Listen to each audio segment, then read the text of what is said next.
Karena sholat itu adalah merupakan ibadah yang diwajibkan oleh Allah kepada Nabi Muhammad dan umatnya langsung, tanpa perantara. Rasulullah langsung kepada Allah Subhanahu wa Ta'ala, yaitu ketika Mi'raj. Maka sholat ini adalah sebagai mi'rajnya orang mukmin. Bagaimana bisa berkomunikasi dan mi'raj kepada Allah Subhanahu wa Ta'ala itu dengan sholat.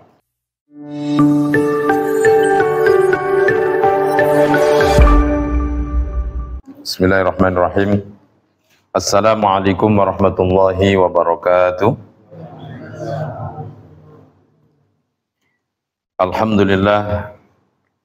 Alhamdulillahi rabbil alamin, wa bihi nasta'inu ala umuri dunya waddin, wassalatu wassalamu ala asyrafil anbiya'i wal mursalin sayyidina wa maulana Muhammadin wa ala alihi wa ashabihi al-mujahidin al-tahirin wa man tabi'ahum bi ihsanin ila yaumiddin. Qala rabbi shrah li sadri wa yassir li amri wahlul 'uqdatam min lisani yafqahu qawli, amma ba'd. Bapak-bapak dan ibu-ibu, saudara-saudara sekalian, jamaah yang dimuliakan oleh Allah Subhanahu wa Ta'ala. Sehat semua ya Pak ya? Ada yang sakit? Insya Allah nggak ada ya. Mudah-mudahan kita semuanya selalu diberikan kesehatan oleh Allah Subhanahu wa Ta'ala, baik zahir maupun batin kita ya. Karena sehat ini ada dua, ada sehat zahirnya, ada sehat batinnya. Banyak orang yang sehat zahirnya tapi batinnya nggak sehat, aneh kan. Tapi biasanya orang yang sakit batinnya itu kadang-kadang nggak merasa bahwa dirinya sakit, itu kan. Kalau kita sehat zahir itu gampang, sakit zahir itu gampang, ya. Sehat sakit jasmani itu gampang, pusing aja kan. Nah, itu berarti ngerasa. Nah, contoh dari penyakit batin itu sholat malas, itu kan. Sholat malas, jamaah malas, ke masjid, ke musola malas. Nah, ini termasuk penyakit batin. Tapi mayoritas manusia tidak menyadarinya. Nah, ini ngaji ya malas, baca Quran malas, itu kan. Senangnya marah-marah. Nah, ini berarti penyakit batin. Nah, ini harus diobatin. Diobatinya dengan cara apa? Perbanyak istighfar, ya. Perbanyak istighfar, kita bertaubat kepada Allah Subhanahu wa Ta'ala, minta perlindungan kepada Allah dari godaan syaitan dan sebangsanya. Nah, ini. Dan insya Allah yang hadir di sini ini semuanya dalam keadaan sehat walafiat. Amin ya rabbal alamin. Baik, marilah kita masuk ke dalam pembahasan. Pada malam hari ini kita akan bahas tentang babu sifatis sholati. Nah, kita sudah masuk di bab tentang sifat sholat. Ya, sifatnya Rasulullah bagaimana sih? Rasulullah itu ketika sholat. Nah, ini kan. Apakah sholat kita sudah sesuai dengan Rasulullah? Nah, gitu kan. Makanya ada hadis, "Shallu kama ra'aitumuni usolli." Sholatlah seperti aku. Ya. Aku sholat, kata Nabi. Nah, kita kan nggak bisa melihat Rasulullah, gitu kan. Kita hidup bukan di zaman Rasulullah. Nah, maka bagaimana ya kita harus mengkajinya. Mari kita kaji bareng-bareng bersama-sama ini. Mudah-mudahan kita bisa memahami dari literatur hadis yang ada di dalam kitab Bulughul Maram. Nah, ini saya dampingi dengan kitab Subulus Salam, ya, tafsir daripada atau syarah daripada kitab Bulughul Maram. Ini ya. Kalau saya tanya kira-kira sholat kita udah bener belum? Hah? Sholatnya udah bener belum? Insya Allah. Ya mudah-mudahan sholat kita bener ya. Ini kan gitu kan. Makanya sholat itu penting, gitu kan? Sholat itu penting. Jadi amalan sholat ini secara zahirnya ini ya kita harus benerin dulu. Ya. Ini secara fikih, ya, secara fikihnya. Bagaimana Rasulullah itu sholat? Baik, mari kita hadis yang pertama dalam kitab ini di babu sifatis sholat. Ya. Tentunya di dalam gerakan sholat dan sebagainya nanti ada ikhtilaf, ya. ada perbedaan, ada imam ini, imam itu dan sebagainya. Itu tidak mengapa, asalkan kita mengerti ilmunya, kan gitu kan. Nah, itu kok sholatnya begitu, oh sholatnya begini. Semuanya kalau mengerti dasarnya, ya monggo silahkan kita sholatnya apa yang kita pelajari, kan itu kan. Baik, hadis yang pertama dalam bab ini, an Abi Hurairah radhiyallahu anhu, anna Nabiyya sallallahu alaihi wasallam qala. Hadis ini diriwayatkan dari Abi Hurairah radhiyallahu anhu, anna Nabiyya sallallahu alaihi wasallam, idza qumta, jika kamu berdiri atau jika kamu melaksanakan, bisa juga idza qumta ila sholati, jika kamu mau melaksanakan sholat, bisa juga ya gitu kan. Jika kamu melaksanakan sholat, fa asbighil wudu, maka asbighil wudu'a, maka sempurnakanlah wudunya. Jadi yang pertama, kalau kita mau sholat, sempurnakan wudu. Nah ini bab sholat ini saya akan mungkin tidak mengejar-ngejar supaya ini ya, kita santai aja. Dapat 2 hadis ya kita 2 hadis, dapat 3 hadis ya 3 hadis, karena ini ya banyak pembahasannya. Jadi yang pertama, ketika kita ingin melaksanakan sholat, maka fa'asbigil wudu, maka sempurnakan wudu. Jadi takdimu isbaghil wudu. Jadi pertama ini yang harus kita sempurnakan wudunya dulu, kan itu kan. Kenapa kita harus menyempurnakan wudu? La sholata bila wudu'in. Sholat itu tidak sah kalau kita wudunya nggak sempurna, kan itu kan. Sholat kita nggak sah kalau wudhu kita nggak sempurna. Apalagi kita wudhunya itu cipak-cipik gitu kan. Nah, tapi kita sudah belajar wudhu kan, bagaimana wudhu yang benar, maka sempurnakan wudhu. Sempurnakan basuhannya, sempurnakan. Ya. Jangan sampai kita wudhu cepat-cepat tapi kita wudhunya nggak sempurna. Ya, jadi yang pertama ketika kita ingin melaksanakan sholat, maka apa yang harus kita lakukan? Yang pertama adalah isbaghil wudhu, ya, sempurnakan wudhu. Nah ini ya, apa tadi? Sempurnakan wudhu, wudhunya kita sempurnakan, ya.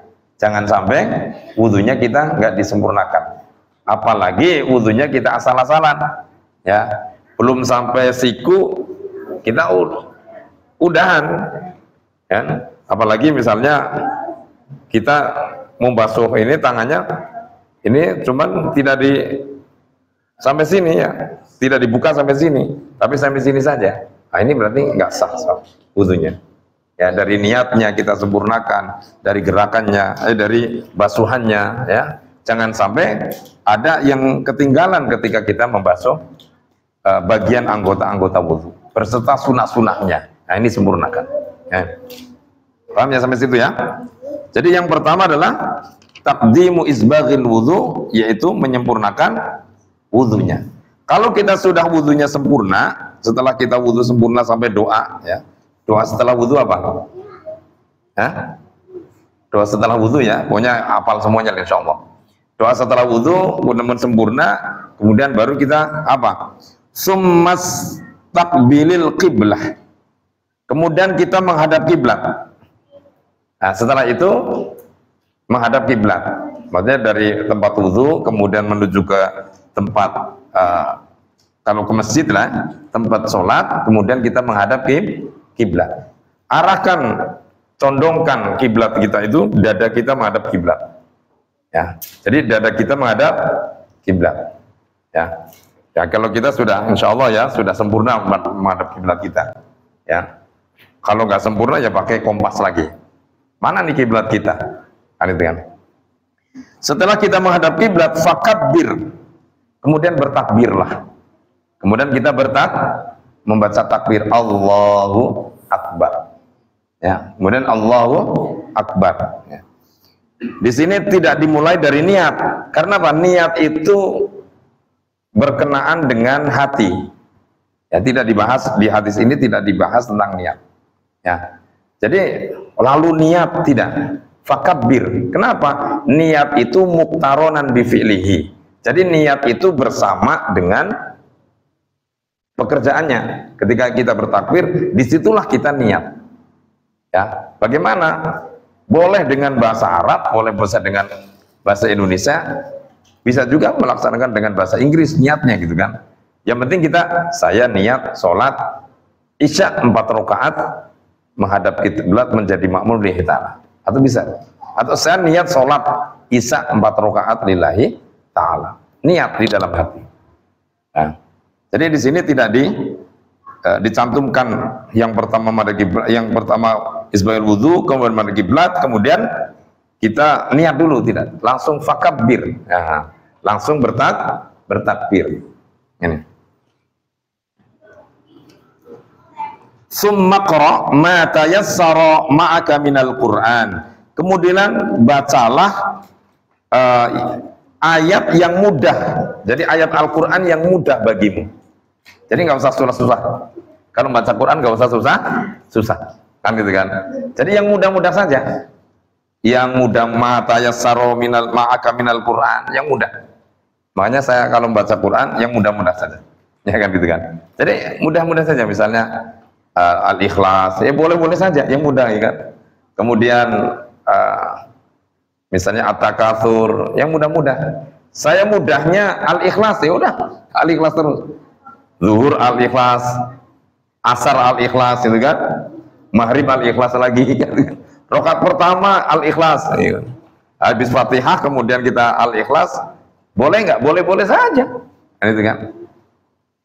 Kemudian Isya juga Al-Ikhlas. Nanti malaikatnya ini pasti Al-Ikhlas nih. Jadi setelah Fatihah malaikat udah nggak nyatet lagi. Karena sudah ada catatan kemarin. Nah, ini pasti ini Al-Ikhlas lagi nih. Kan itu kan. Ya, nggak begitu, ini anekdot saja. Ya, jadi summa qra' ma tayassara ma'aka minal Qur'an. Maka bacalah ayat Al-Qur'an yang mudah bagimu, yang mudah. Ya, yang menurut kita mudah itu apa? Oh, yang mudah bagi saya itu surat Ali Imran, ya mudah. Kan itu kan. Tapi kalau ma tayassara minal Qur'an itu ya yang pendek-pendek lah ya. Jadi summa qra' tayassara minal Qur'an fi annahu la yajibu al-iftita idza law wajaba li amrihi wa dharu annahu yuzihu minal Qur'an ghairil Fatihah. Maksudnya di sini adalah ma tayassara minal Qur'an itu selain daripada Fatihah. Kan itu ya? Selain daripada Fatihah. Setelah baca Fatihah kemudian summa qra' ma tayassara ma'aka minal Qur'an. Bacalah ayat Al-Qur'an ya yang mudah bagimu. Enggak usah yang susah. Ya, apalagi menjadi imam. Nah, jadi summa qra' ma tayassara ma'aka minal Qur'an. Jadi yang mudah-mudah saja. Sumarka hatta tatma'inna raki'an. Kemudian yang ketiga, yang selanjutnya adalah kemudian ruku ya. Dengan tumakninah lah. Sumarka kemudian ruku hatta tatma'inna raki'an, sehingga kamu itu anteng ya, tenang, raki'an dalam keadaan ruku. Jadi ruku itu ruku ya. Ruku kemudian tenang dulu, tumakninah lah katakanlah. Tumakninah itu artinya apa? Saktatan. Jadi kita diam lahdotan sejenak. Biqadri dengan kira-kira ya 1 detik lah ya. Kalau 1 menit kelamaan ya, 1 detik kemudian kita ruku baru.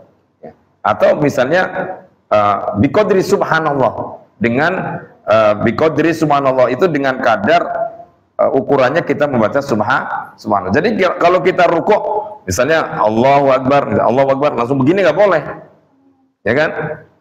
Allahu Akbar kemudian berdiri kemudian rukuk tumakninah biqadri subhanallah kan baca 1 detik ya, subhanallah hari kan, atau subhanallah alhamdulillah wa la ilaha illallah wallah, berapa detik itu? 3 detik ya, 3 detik kira-kira lah. Atau misalnya subhana rabbiyal azimi wa bihamdi ya, subhana rabbiyal azimi wa bihamdi biqadri itu. Jadi nggak boleh kita Allahu Akbar nggak boleh. Jadi harus tumakninah dulu, tenang dulu Nggak boleh kita sholat itu gerusa-gerusu. Ojo ke susu, kan gitu kan. Kemarin kan ojo ke susu, kan gitu kan. Jadi sholat itu jangan sampai gerusa-gerusu. Ya, Allahu Akbar, belum anteng rukuknya, kemudian langsung dia berdiri. Nah, ini ingat itu. Jadi rukuk itu tumaknina biqadri subhanallah. Setelah ruku, summarfa hatta ta'tadilla qa'iman. Kemudian setelah ruku, kemudian angkat ya, hatta ta'tadilla qa'iman. Jadi sampai tegak dalam keadaan berdiri.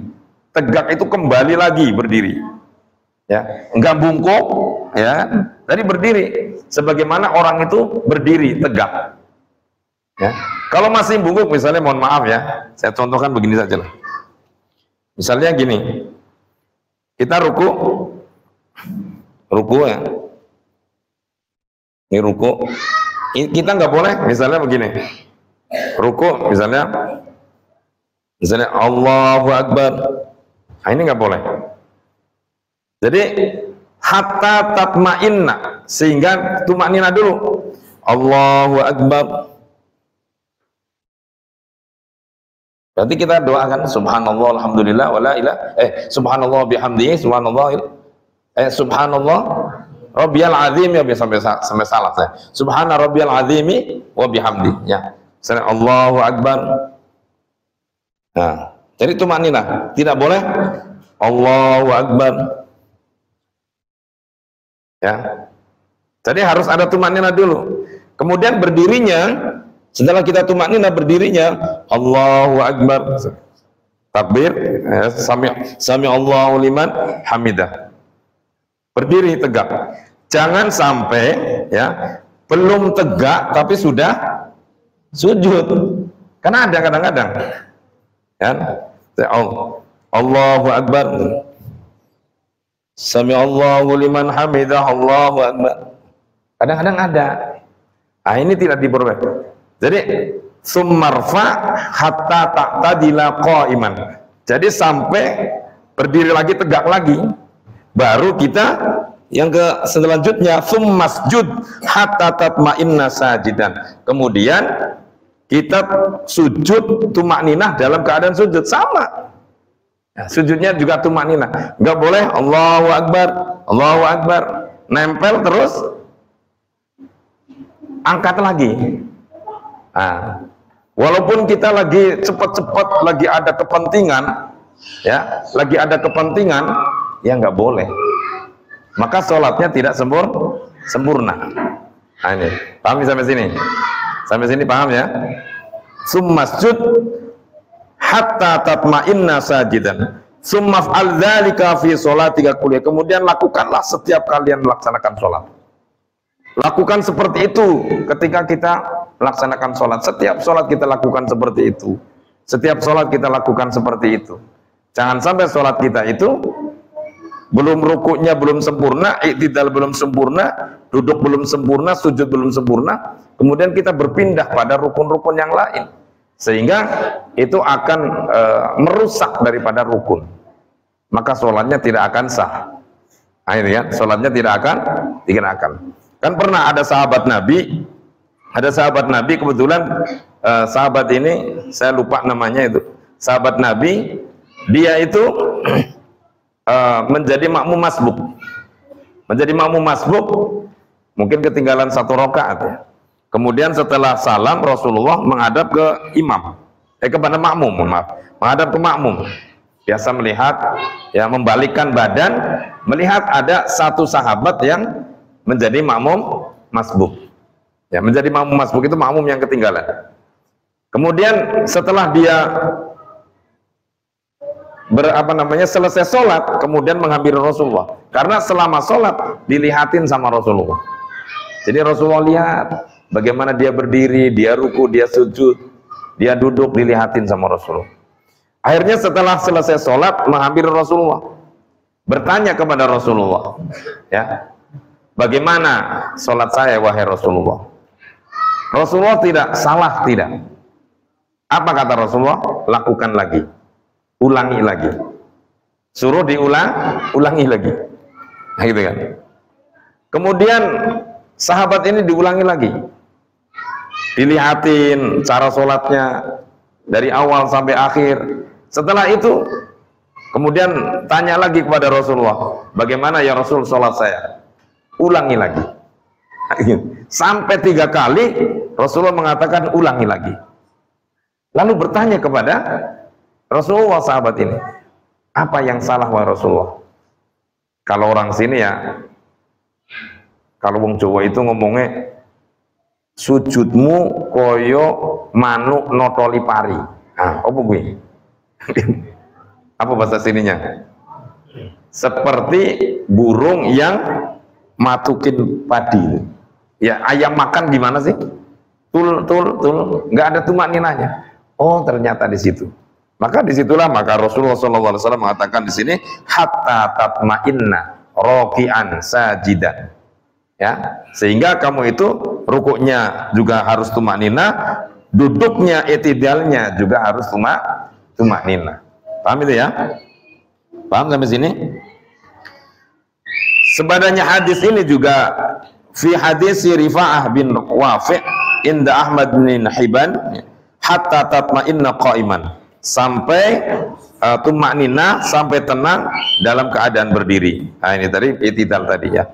Kemudian menurut Imam Ahmad, fa'akim sulbaka hatta tarji'al idham ya. Jadi dalam keadaan itidal itu berdiri tulang punggungnya sampai tulangnya itu posisi semula lagi. Yang tadinya tegak menjadi tegak lagi. Ya, bukan miring, bukan doyong. Jadi tadinya tegak, kemudian dari ruku berdiri lagi, tegak lagi, setelah tegak baru sujud. Ya, jangan sampai belum tegak kemudian kita melakukan sujud. Nah, paham sampai sini, Pak? Paham ya? Paham ya? Nah, ini ya. Ini sholatnya Rasulullah, sifatnya Rasulullah melaksanakan seperti itu. Ya. Nah, hadis ini menunjukkan bahwa fatadalla ala ijabil itmi'nan indal i'tidal minar ruku. Hadis ini menunjukkan bahwa diharuskannya tumakninah, yaitu ketika i'tidal atau bangkit dari ruku. Jadi diwajibkannya tumakninah dalam keadaan ruku, dalam keadaan i'tidal, dalam keadaan sujud. Maka itu wajib. Nah, itu ya, di dalam sholat ya. Kalau bapak-bapak sering lihat ada misalnya sholat apa itu tarawih, Allahu Akbar, Allah cepat 10 menit, ya kan? 23 rakaat 10 menit. Wah, ini sholatnya gimana kan? Ah, ya nggak tahu lah gitu ya. Mungkin punya imam sendiri katanya, ya. Imam Samudra gitu. Nah, itu ya. Paham ya? Walin Nasa'i wa Abi Dawud min hadits Rifa'ah bin Rafi' ya. Innaha la tatimmu salatu ahadikum hatta yusbighal wudu'a kama amara Allah Ta'ala. La tatimmu salatu ahadikum. Jadi salatnya salah satu di antara kalian itu tidak akan sempurna sampai ia menyempurnakan wudunya seperti halnya Allah memerintahkannya. Ya, seperti halnya Allah memerintahkannya. Jadi sholat kita tidak akan sempurna, mungkin juga tidak sah. Ya, kalau nggak sempurna ya sudah otomatis tidak sah sholatnya, gitu kan? Summa yukabbiru. Ketika wudunya tidak sempurna, maka sholatnya tidak akan sempurna. Ketika wudunya tidak sah, maka sholatnya tidak sah. Nah, gitu ya. Summa yukabbiru Allah Ta'ala wa yahmadu wa yusni alaihi. Kemudian summa yukabbiru, kemudian yang membaca takbir ya. Summa yukabbirullah, kemudian yang membaca takbir, wa yahmaduhu wa yusni alaihi, kemudian membaca tahmid dan memuji kepada Allah Subhanahu wa taala. Wa fiha, yaitu ketika dia melaksanakan salat. Fa in kana ma'aka Qur'anan faqra. Apabila dia hafal Al-Qur'an, maka bacalah Al-Qur'an, ya kan? Wa illa fahmadillah wa kabbirhu wahallilhu. Jadi apabila tidak berhafal Al-Quran, maka cukup dengan memuji kepada Allah, bertakbir kepada Allah, dan membaca tahlil. Artinya ini di luar daripada surat Al-Fatihah, maka boleh itu ya. Jadi misalnya bapak-bapak nggak hafal surat yang lainnya, apalagi cuma Fatihah doang, ya kan? Allahu Akbar, misalnya kan, kemudian baca Fatihah, ya, maka kita boleh memuji kepada Allah, ya, dengan apa misalnya? Alhamdulillah, atau bertakbir, Allahu Akbar, atau membaca tahlil, La ilaha illallah, itu boleh. Nah, itu ketika kita tidak hafal surat-surat yang lain. Kalau diem aja gimana? Boleh dengerin bacaannya imam, kan gitu kan? Tapi hatinya tetap bertasbih, berzikir kepada Allah Subhanahu wa taala. Nah, hadis ini berarti ketika kita sholat setelah baca Fatihah, maka dianjurkan hatinya kita selalu berzikir kepada Allah. Kita dengerin Al-Quran yang dibaca oleh imam, itu kan? Kita dengerin, nah itu termasuk bagian daripada berzikir kepada Allah. Ya, jangan sampai kemarin yang sudah sampaikan Allahu Akbar, kemudian kita pikirnya kemana-mana. Ya, nah kalau kita baca sendiri, kita sholat sendiri, hanya Fatihah doang yang hafal, boleh kita membaca Subhanallah, Subhanallah, Subhanallah, atau kita membaca tahlil, La ilaha illallah, La ilaha illallah. Nah, ini hadisnya. Gitu ya. Atau kita memuji kepada Allah, ya, tadi dengan Subhanallah, Subhanallah, apapun kita memuji kepada Allah, ya, itu ya. Wali Abi Dawud summa qra' bi ummil kitab wa bima Allah. Menurut Imam Abi Dawud, kemudian bacalah ummul kitab. Ummul kitab itu apa? Surat Al-Fatihah. Nah, jadi setelah kita takbir, ya, kemudian bacalah ummul kitab, yaitu baca Al-Fatihah. Ini ya. Setelah baca Al-Fatihah, nah, kita disunnahkan untuk membaca surat yang lain. Nah, kalau nggak hafal, boleh kita memuji kepada Allah, bertakbir atau bertahlil. Nah, membaca Al-Fatihah, ummul kitab itu adalah wajib ketika kita sholat. Maka ada ini, sholat itu tidak akan sah ketika kita tidak membaca ummil kitab. Jadi sholat kita tidak akan sah kalau kita tidak membaca Al-Fatihah. Bagaimana kalau kita nggak ngerti sama sekali? Nah, gitu kan? Gimana kira-kira? Bodoh nih banget gitu kan? Al-Fatihah juga nggak hafal, kan gitu kan? Ya kan? Al-Falaq juga hafal, Fatihah nggak hafal, ya. Tapi dia kepengin sholat. Kira-kira gimana? Sholatnya diem aja sah nggak kira-kira? Ya sah, karena dia nggak ngerti gitu kan. Nah, tapi dia harus belajar. Misalnya dari takbir Allahu Akbar, Allahu Akbar, Allahu Akbar, Allahu Akbar, terus sampai subhanallah, sampai sujud, sampai ruku, sampai duduk, dia baca Subhanallah, Subhanallah, Subhanallah. Nah, itu sah kalau memang dia tidak ngerti, ya sah-sah saja. Makanya gerakannya mengikuti imam, kemudian dia nggak ngerti, ya sah-sah saja kalau dia tidak mengerti. Tapi dia wajib belajar. Ya, Fatihah ya sak bisanya. Itu kan ya.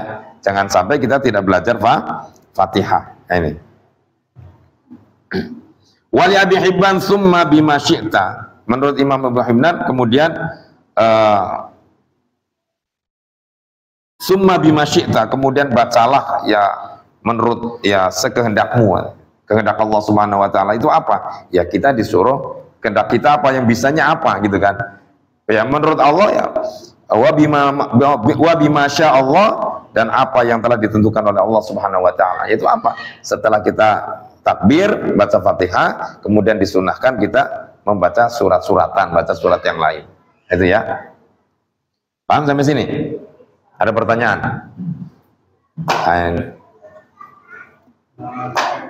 Terkait sini ya, yang tadi ya.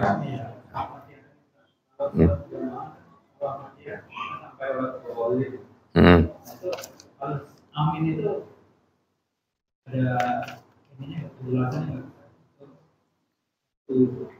atau sendiri? Ya, membaca amin ketika kita membaca Fatihah itu ada beberapa pendapat, gitu kan. Ada yang wajib, kan? Ada yang sunnah, kan gitu kan. Ketika kita di dalam sholat, maka baca Fatihah itu dianjurkan. Ya, baik secara sir ataupun secara terang-terangan, kencang lah suaranya kencang. Nah, banyak kapan kita baca amin gitu kan? Ketika misalnya imam ghairil maghdubi alaihim waladdallin, amin, gitu kan? Jadi itu, jadi diharuskan baca amin, gitu kan? Paham ya? Ada, kalau di dalam beberapa kitab fikih itu ada. Di dalam kitab Kasifatus Saja, itu kan. Kapan kita baca amin? Ya setelahnya imam itu baca waladdallin. Nah, kalau kita baca Fatihah, yuk baca amin. Kan itu kan. Bahkan di luar sholat pun kita dianjurkan untuk baca amin. Ghairil maghdubi alaihim waladdallin, amin. Karena itu kan kita doa. Nah, itu kan. Doa itu amin itu artinya ya mujibas sa'lin, wahai zat yang mengabulkan segala doa. Nah, itu hanya surat Al-Fatihah. Surat yang lainnya tidak. Kan itu ya. Kalau kita sholat sendiri, ya dianjurkan. Kalau sholat sendiri, amin nggak kira-kira? Amin ya. Kalau di luar sholat, amin nggak kira-kira? Nah, ini nggak kampanye ya, nggak kampanye. Nah, ini Pak Amin, Pak Amin. Jadi Pak Amin namanya bagus. Ya. Nanti ini, wah kampanye di musola ini, gitu ya. Saya bukan amin kan itu kan. Saya apa aman kan itu kan. Ya. Jadi masalah waladdallin ya, waladdallin kemudian baca Fatihah kemudian kita baca amin, dianjurkan, gitu ya. Paham ya? Ya. Wa an Abi Humaid As-Sa'idi radhiyallahu taala anhu qala ra'aitu Rasulullah sallallahu alaihi wasallam idza kabbara ja'ala yadayhi hadwa mankibaihi. Nah, ini diriwayatkan dari Abi Humaid As-Sa'idi radhiyallahu anhu taala qala ra'aitu Rasulullah sallallahu alaihi wasallam, kata beliau, saya melihat Rasulullah sallallahu alaihi wasallam idza kabbara, ketika beliau itu takbir, ja'ala yadaihi hadwa mangkibai, menjadikan kedua tangannya itu sejajar dengan dua pundaknya, sejajar ya. Nah, ini nanti ada pendapat nih ada berbagai pendapat. Nah, ini kan, jadi idza kabbara ja'ala yadayhi hadwa mankibai, ya, ada Allahu Akbar, Allahu Akbar. Nah, ini ada pendapat, di sini ada nih. Jadi ada yang tapi di sini ada nanti juga nih. Jadi hadis yang lain ada nih, ya. Nah, ini hadis yang ini meriwayatkan bahwa ketika Rasulullah SAW bertakbir, maka Rasulullah itu menjadikan tangannya sejajar dengan bahunya, dengan pundaknya. Ya. Allahu Akbar. Ya, gitu. Kalau perempuan itu ya, dia tutup. Kalau laki-laki ya, ada yang begini. Ya. Nah, ini berbagai macam pendapat. Ya. Saya terangin di kelas sebentar lah. Ada yang menjadikan Allahu Akbar begini. Jadi sejajar dengan ini, ya. Allahu Akbar. Bahu tetap ininya, ya. Ya boleh begini boleh. Ketika takbir. Ya nggak boleh gimana? Allahu Akbar. Kadang ada. Bener nggak? Ada nggak orang takbir begitu? Saya sering lihat orang takbir Allahu Akbar. Ini nggak boleh. Ya. Nah, bagaimana ketika kita baca takbir itu, apakah berbarengan dengan tangan kita mengangkat? Nah, ini berbagai pendapat juga. Ada yang berpendapat bersamaan. Nah, bersama Allahu Akbar atau Allah. Jadi Allahu Akbar. Gitu kan? Ada yang angkat dulu. Allahu Akbar. Gitu kan? Allahu Akbar. Jadi yang pertama pendapatnya bareng nih, ya. Terserah bapak-bapak mau begini apa mau begini, kan gitu kan? Terserah mau yang mana, ya. Kalau saya enaknya begini, kalau saya nyamannya, ya. Tapi kadang begini juga. Yang penting kita ngerti ilmunya. Jadi mengatakan ngangkat dulu atau takbir dulu, baca takbir dulu, yang pertama bersamaan. Allahu Akbar. Yang kedua, ya, yang kedua kita ngangkat, ya, Allahu Akbar, ya, ngangkat Allahu Akbar. Yang ketiganya, Allahu Akbar, ya. Kira-kira bapak-bapak biasa melaksanakan yang mana? Hah? Yang pertama, boleh nggak yang pertama? Boleh. Yang kedua boleh nggak? Boleh. Yang ketiga, yang nggak boleh, yang nggak sholat, yang nggak gitu kan, yang nggak baca, ya kan? Ngangkat doang. Jadi ketika kita namanya takbiratul ihram itu namanya takbiratul ihram, maka harus dibarengi dengan baca takbir. Ya. Jadi pendapat yang pertama tadi apa? Berbarengan dengan mengangkat tangan, ya. Inda raf'i yadai. Allahu Akbar. Ya. Yang kedua, Allahu Akbar. Berbarengan mau turun. Yang ketiganya, Allahu Akbar. Udah begini. Nah, ini juga berbagai macam pendapat, ya kan? Ada yang Allahu Akbar, boleh, ya kan? Boleh-boleh saja. Ada yang Allahu Akbar, ada lagi Allahu Akbar, ada, ya kan? Ini kalau Al-Imam Ghazali itu mensunahkan untuk, ini ditekan. Kalau nggak begini, bagaimana? Boleh, Allahu Akbar. Nggak sedekap itu kan ya, namanya sedekap ya di sini ya. Bagaimana? Yo nggak apa-apa. Ya. Yang penting kita bisa menjaga daripada tangan, kan? Allahu Akbar. Kalau biasa begini susah ya. Ya. Coba bapak-bapak, ibu-ibu kalau umroh atau haji, ya sholatnya bukan di Indonesia, bisa melihat berbagai macam sifat-sifat orang sholat. Kan gitu kan ya. Paham ya? Paham ya? Nah itu ya. Jadi takbir itu tadi ya, Allahu Akbar, ngangkat tangan bareng, kemudian takbir. Ya, ini di dalam kitab Subur Salam. Kemudian Allahu Akbar. Kemudian Allahu Akbar.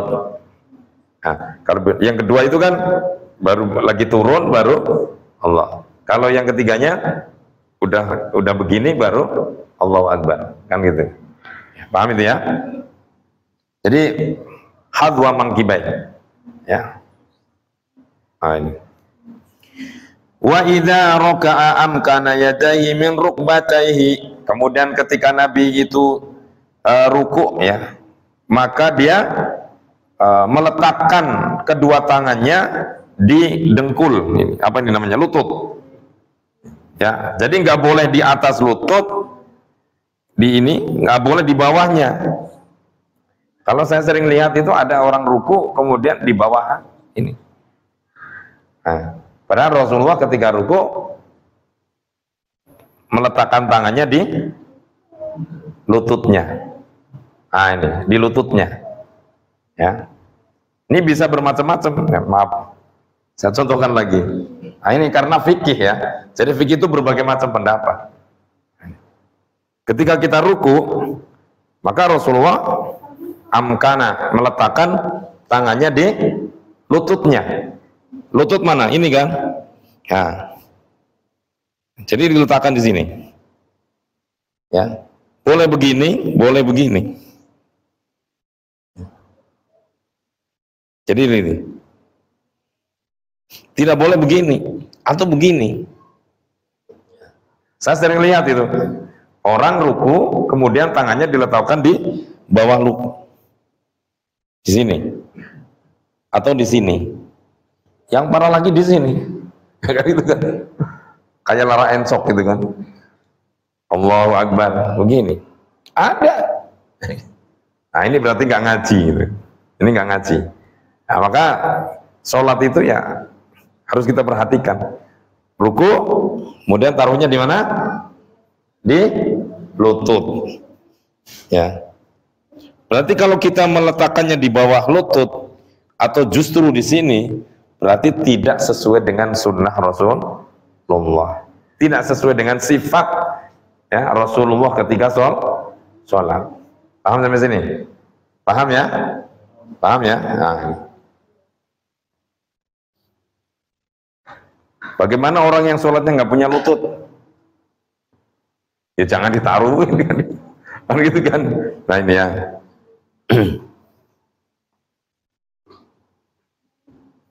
Summa hadzara dhahrahu, ya. Hasoro ya. Zahru, kemudian dia membungkuk ya. Tapi nggak membungkuk banget kemudian. Fa idza rafa'a ra'sahu istawa hatta ya'uda kulla faqarin makanahu. Ya. Summa hasara dhahrahu, kemudian dia membungkuk ya. Jadi ketika dia ruku kemudian dibungkukkan ininya, apa sih namanya? Punggungnya dibungkukkan ya. Tapi dengan sejajar, tidak terlalu tinggi juga tidak rendah. Kan gitu ya. Tidak terlalu tinggi, tidak rendah, berarti harus sejajar. Kalau kiai saya dulu neranginya itu ibaratnya ketika kita ruku itu ditaruhin telur di atasnya, itu tidak turun. Ya, tidak terguling itu telurnya. Nah ini. Nah ini ketika kita ruku ya. Jadi ketika kita taruhin ini telur ininya enggak guling gitu. Jadi anteng. Kira-kira bisa nggak? Ya bisa. Jadi kepalanya juga tidak terlalu dangak, ya. Jadi sejajar. Juga kepalanya tidak terlalu nunduk. Nah itu kan. Kadang-kadang ada yang dongak, ada yang nunduk banget. Nah ini.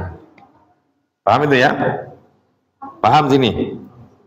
Fa idza rafa'a rasahu istawa hatta ya'uda kullu faqari makanahu. Kemudian ketika Rasulullah SAW mengangkat kepalanya, ya, kemudian apa ini? Istawa hatta ya'uda kulla faqarin makanu. Kemudian dia berdiri, ya, sampai sendi-sendinya itu kembali di tempatnya, kan gitu kan? Semua sendi-sendinya berarti kan apa itu tegak banget, gitu kan? Sampai sendi-sendinya itu kembali ke tempatnya masing-masing. Ya, yang tadinya begini, kan sendinya begini kan, kemudian ngangkat, ya, hatta rafa'a rasahu, kepalanya diangkat, kemudian i'tidal, nah berdiri tegak. Artinya tidak boleh sebelum berdiri tegak, kemudian kita turun untuk melaksanakan sujud. Ini harus kita perhatikan. Fa idza sajada wada'a yadayhi ghairu muftarash wala qabidhuhuma. Kemudian ketika sujud, Rasulullah itu meletakkan kedua tangannya tanpa apa ini namanya? Mengepal, ya kan? Atau tanpa mencengkeram begini. Ya. Berarti ketika sujud nggak boleh begini atau begini. Ya. Ya, jadi nggak boleh begini mencengkeram, ya. Atau begini. Jadi bagaimana? Begini. Ketika begini berarti. Ya. Nih. Kadang-kadang ada yang begini. Kadang-kadang ada yang begini. Ya kan? Sujud begini. Kayak orang apa itu? Hah? Pencak silat itu kan ya. Nah, ini. Jadi harus begini. Ya. Wastaqbala bi atrafi asabihi rijlahil qiblah. Kemudian ketika sujud juga Rasulullah menghadapkan di ujung-ujung jari kakinya itu menghadap kiblat. Berarti posisinya begini. Nah, gitu kan. Menghadap kiblat kan? Posisinya begini. Jadi mohon maaf nih, berarti gimana nih? Di ini aja, contohin gimana? Contohin aja. Ya. Nah, begitu berarti. Tidak boleh, nggak begitu. Nggak boleh begitu ketika sujud. Ya. Ini nggak boleh. Ya. Berarti yang boleh, nah begitu. Ketika sujud. Paham ya? Paham ya? Jadi ujung-ujung jarinya itu, tadi Ibu paham ya? Ya, jadi ujung jarinya itu berarti menghadapnya ke kiblat. Jadi dibeginiin, tidak boleh begini. Ah, itu ya. Ini harus satu-satu diterangin, ya kan, supaya kita paham tentang sholatnya. Wa idza jalasa fi raq'ataini jalasa ala rijlihil yusra wa nasabal yumna. Kemudian ketika rakaat yang kedua, maka Rasulullah sallallahu alaihi wasallam duduk di atas kaki kirinya, wa nasabal yumna, kemudian kaki kanan itu ditegakkan. Nah, saya contohin aja lah, kan gitu ya. Jadi begini. Ah, begini berarti. Begini. Ininya ditegakkan. Ya. Ini tegak. Ininya didudukin. Ya, jadi duduk. Jadi Rasulullah duduk. Ya, duduk di kaki kiri. Kaki kanannya ditegakin. Nggak boleh begini. Ya. Atau begini. Kadang-kadang macam-macam baik kan sholat, makanya ditegakin. Nah, tegak. Kadang ada yang tegak banget. Kalau sakit ya semampunya saja. Kadang-kadang ada yang asam urat juga sakit, ya ditegakin. Kalau sempurna ya tegak banget, ditegakin. Ya seperti itu kira-kira. Itu ketika Rasulullah SAW sholat ya, duduk ya. Wa qa'ada ala ma'adatihi, kemudian beliau duduk di tempat duduknya. Ya, artinya duduk di tempat duduk ketika dia sholat, ketika beliau Rasulullah SAW sholat. Gitu ya. Nah inilah sifat Rasulullah SAW ketika melaksanakan sholat, ketika ruku, ketika sujud, ya, ketika duduk bagaimana, ya, ketika takbir bagaimana. Itulah seperti hadis yang diterangkan di sini. Sampai sini paham? Paham ya? Nah ini satu-satu supaya kita paham. Nah itu ya. Ada pertanyaan? Ini udah Isya ya. Ketika sujud ya, jempol kita ada kiblat. Kalau untuk berdirinya, jempol kaki kita mesti tidak. Ada hadisnya. Ya pasti madhab kiblat kan. Gimana maksudnya? Misalnya kan gini ya. Oh maksudnya begini. Oh berdiri begini ya.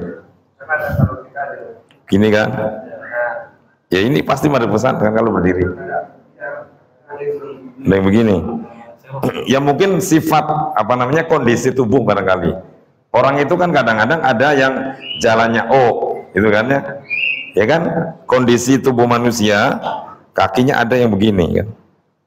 Ya ini kan mungkin bisa madhab kiblat. Tidak, belum ada yang begitu ya. Jadi ini tetap madhab kiblat. Gitu ya. Paham itu ya? Ini tetap madhab kiblat. Jangan sampai kita sholat Allahu Akbar kemudian ini kan nggak boleh itu kan. Ini nggak madhab kiblat kan. Atau misalnya begini kan, tapi kalau lagi sakit ya nggak apa-apa, lagi sakit kan.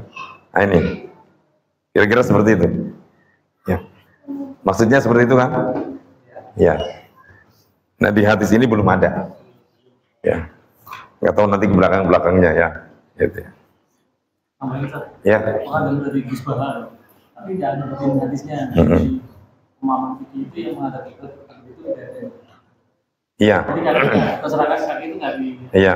Oke. Nggak wajib ke mana. Memang ketika begini, ketika kita sholat yang memang wajib menghadap kiblat itu dada, kan itu kan. Bahkan ketika misalnya begini, misalnya kita sholat dalam keadaan darurat, misalnya kan, Kita sholat tapi di lingkungan kita banyak maling, kan gitu kan? Banyak maling nih kan. Ini ada studi kasus dalam fikih gitu kan. Maka misalnya maling sendal gitu kan. Kita sholat di masjid tapi kita takut sendal atau sepatu kita dicolong orang kan itu kan. Maka kalau dalam kondisi yang demikian itu boleh, itu ada ulama yang membolehkan sholatnya kita itu menghadap ke sendal itu, kan itu kan. Misalnya kita menghadap kiblat ke sana, sendalnya di situ kan, kita sholatnya di emperan di situ. Allahu Akbar, dilihatin terus, kan itu kan. Maka yang wajib menghadap kiblat itu dadanya tadi. Yang dimaksud itu seperti itu, gitu ya. Jadi Allahu Akbar, menjaga harta kan wajib. Kan itu kan, ada nggak kira-kira begitu? Ya kadang ada. Maksudnya itu studi kasus diperbolehkan kalau misalnya sholat seperti itu, tapi dalam kondisi darurat. Paham ya? Iya. Baik, sampai sini dulu kita di babul sifati sholat. Kita benar-benar kita kaji dengan baik. Mudah-mudahan sholat kita itu sesuai dengan apa yang contohkan oleh Rasulullah SAW. Kita melihatnya bagaimana, yaitu apa yang diterangkan di dalam hadis-hadis Nabi Muhammad SAW.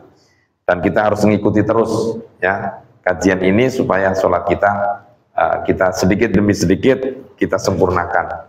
Mudah-mudahan Allah menerima segala upaya ibadah kita, termasuk sholat kita diterima oleh Allah Subhanahu Wa Taala. Karena sholat itu adalah penting bagi kita. Karena sholat itu adalah merupakan ibadah yang diwajibkan oleh Allah kepada Nabi Muhammad dan umatnya langsung, tanpa perantara. Rasulullah langsung kepada Allah Subhanahu Wa Taala, yaitu ketika mi'raj. Maka sholat ini adalah sebagai mi'rajnya orang mukmin. Bagaimana bisa berkomunikasi dan mi'raj kepada Allah Subhanahu Wa Taala itu dengan sholat. Baik, itu saja yang dapat saya sampaikan. Mari kita akhiri dengan hamdalah. Alhamdulillahirabbil alamin. Subhanakallahumma wa bihamdika asyhadu an la ilaha illa anta astaghfiruka wa atubu ilaik. Wallahu a'lam bishawab. Assalamualaikum warahmatullahi wabarakatuh.